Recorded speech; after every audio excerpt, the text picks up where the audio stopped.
Welcome back to the lab. We have another lantern project here. This is an Embury number 50. This is a number 50 Little Supreme.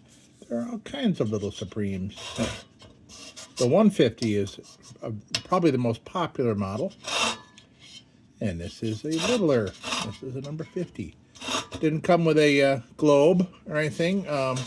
Nothing super special about this except for the embossing there on the crown. I'm going to assume that means New York State. No badging anywhere else on it. Maybe we'll find some stuff after we get this crappy paint job off of here. This is house paint, and they painted everything, including the inside of the tank. just that little spot there. But yeah, so let's get at it. Let's get at this little fella. So truth be told, I was picking this out last night for the next project, and I went to kind of touch this baby, and it didn't move at all. So I'm like, oh, okay, well, a stuck burner that was probably painted in, and I threw some Croil on it overnight. So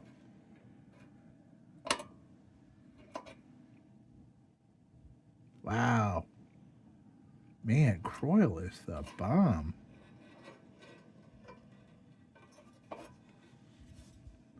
And you could see where the Croil had just kind of seeped right in and taken over that hole.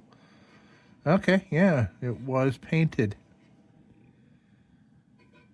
Yeah, okay, yeah, so they painted the inside and then put this baby in. So it wasn't rust, it was paint.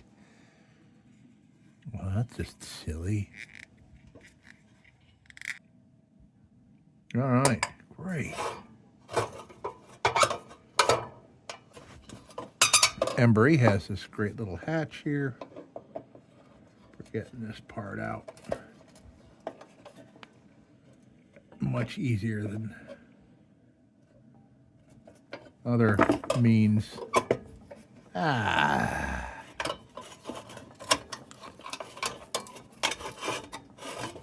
All right, yeah, boy, just painted. Ugh. This is missing a cap. And this is bent up.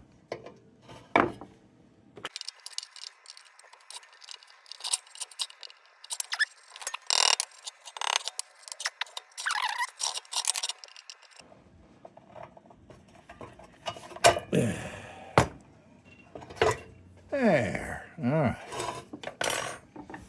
Ah, trusty vintage. Nice. Oh, yeah, let's get this dented and pretty cool crown off of here.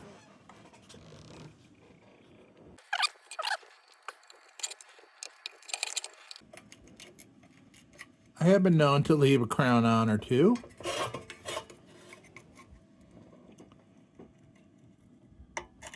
When it doesn't need work, I don't take it off.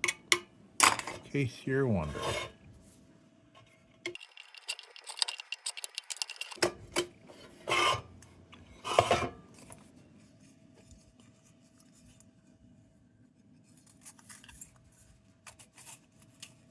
What was that?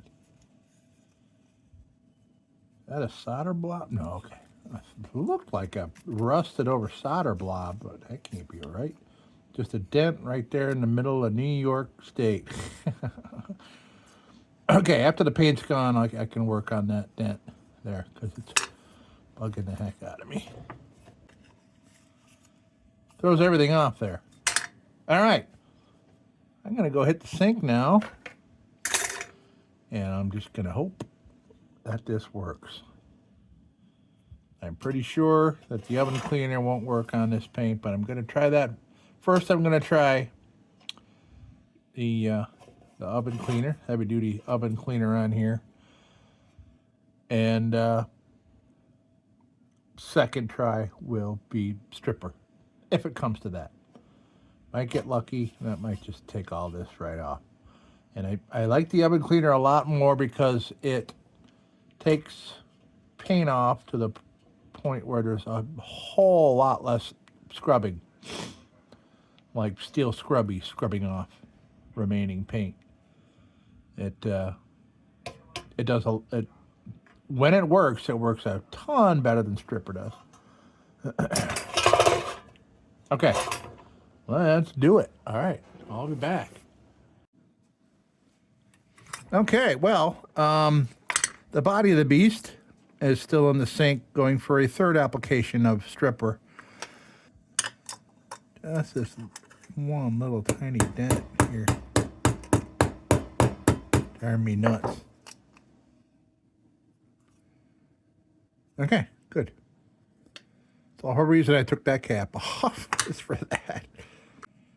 All right, let's. I'm gonna go play with these on the grinder, and I'll be back. All right, this came out wonderful.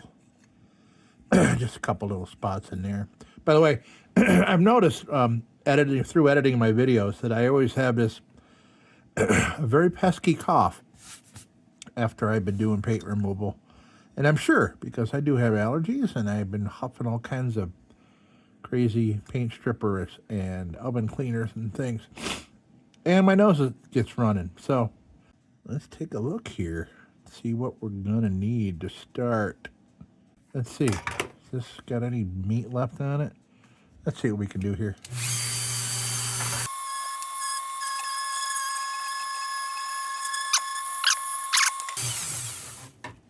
Oh yeah, that was fried.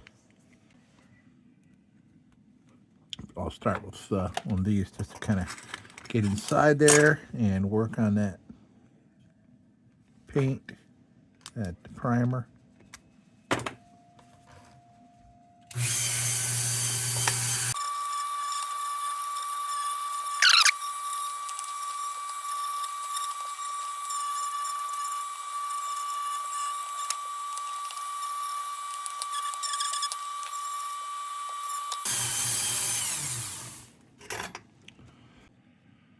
Well, might as well start a fresh wire wheel.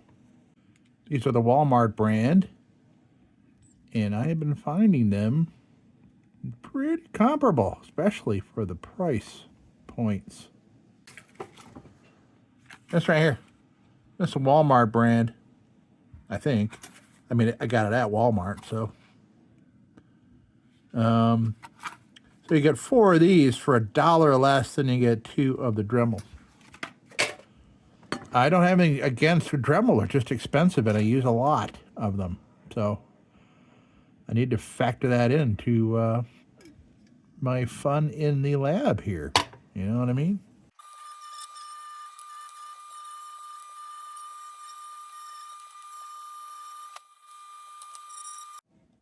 All right, we're back from the sink, and pretty good. That primer is sticking around in the corners because I can't get into the corners with the tools in the sink, and I still have a bad digit here. So, and I'm left-handed, dominant hand, really hard to do scrubbing and stuff with a hurt digit. I'm gonna get at this pretty quick so we can get some of that off of there before it loosens up. Something going on there. I think I can fix that.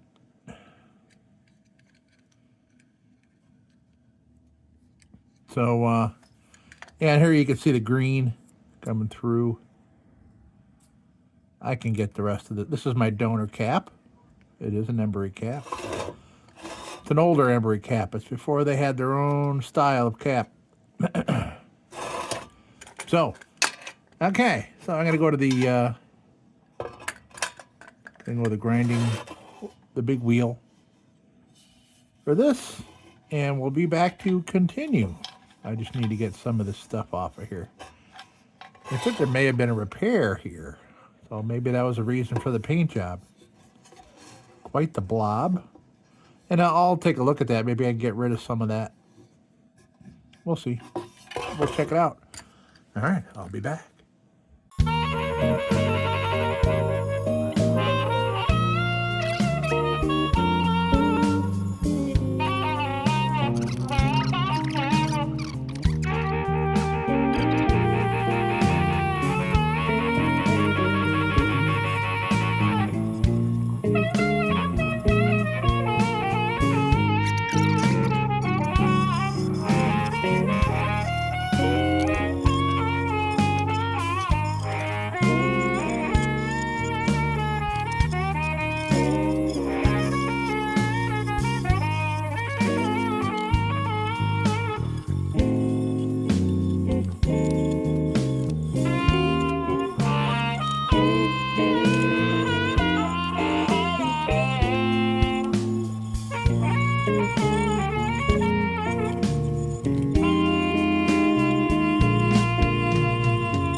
Well, I think we can go on to steel wool and stuff here. We have made some good progress, I think. We're going to go to steel wool, folks.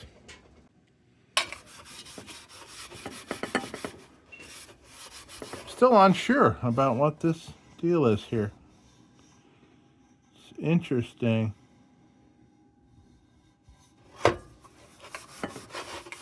It's clearly not, it's not solder. It's not acting like solder.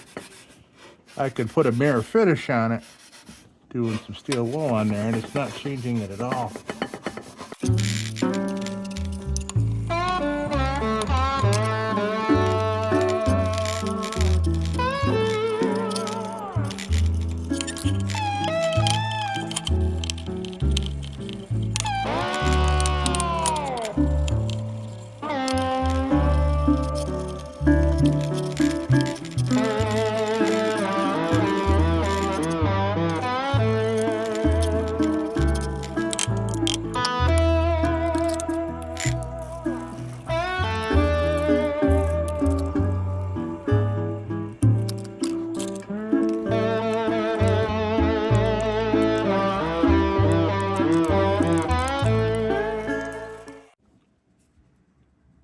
Okay, it's about that time.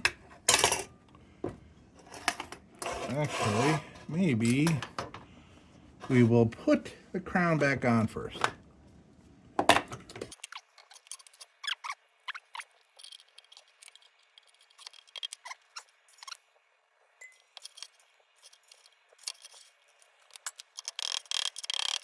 All right. Beautiful.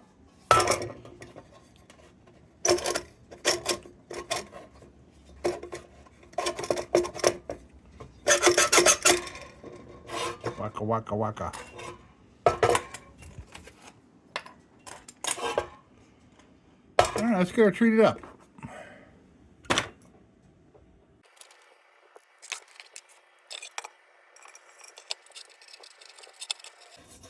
Oh, yeah. This is always a fun part, watching how the oil changes the whole look of the metal. Look at that getting nice and dark. Beautiful.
All right. Let's do some assembly here.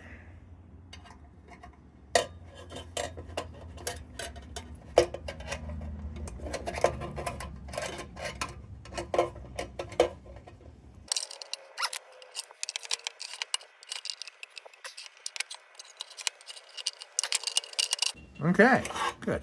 That is back, but tool marks. I don't like it. I don't like it. I don't like it. Gotta fix the tool marks I made. I gotta start getting some needle nose, some real strong needle nose without the teeth on it.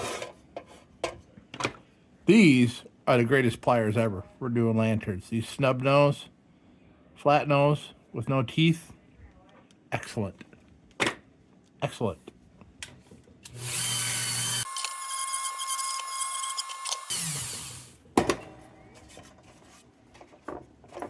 All right. Nice.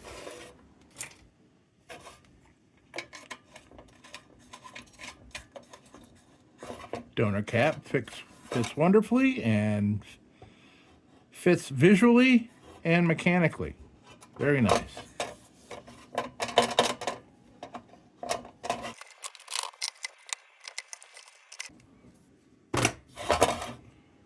All right.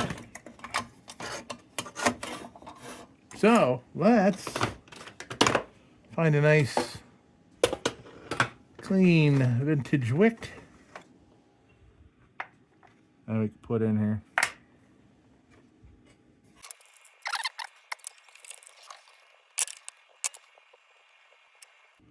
Beautiful.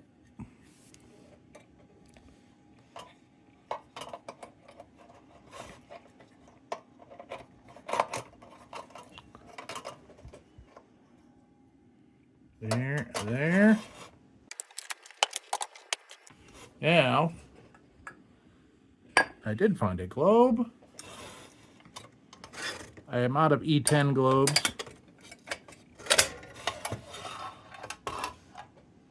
But that is a suitable replacement. All right, we are complete.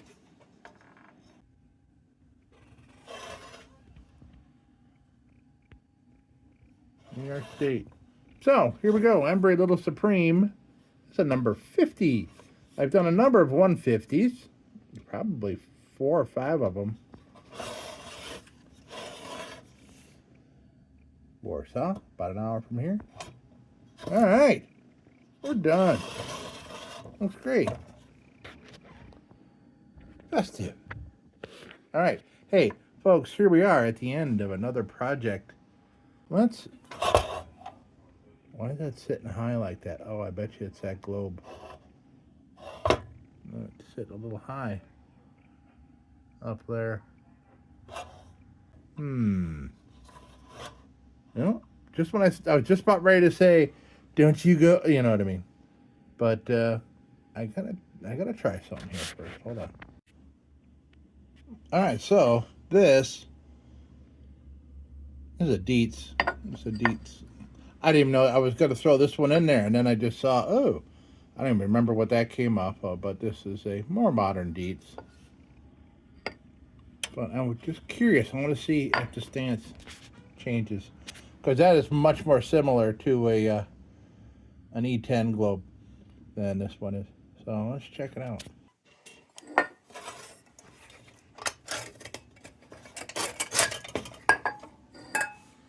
Oh, yeah, it's taller.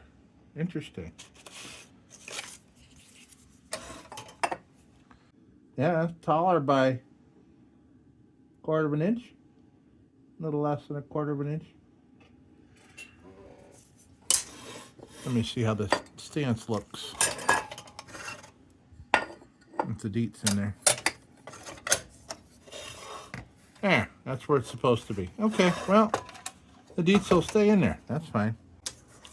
I like that better. I had to go outside to one of my lanterns that were lining my driveway on shepherd's hooks out there. I had to go out in the snow and grab out that old lantern. Well, I can go put it back now. How exciting. Here we go, folks, and another project, and like I was going to say a second ago, don't you go change it.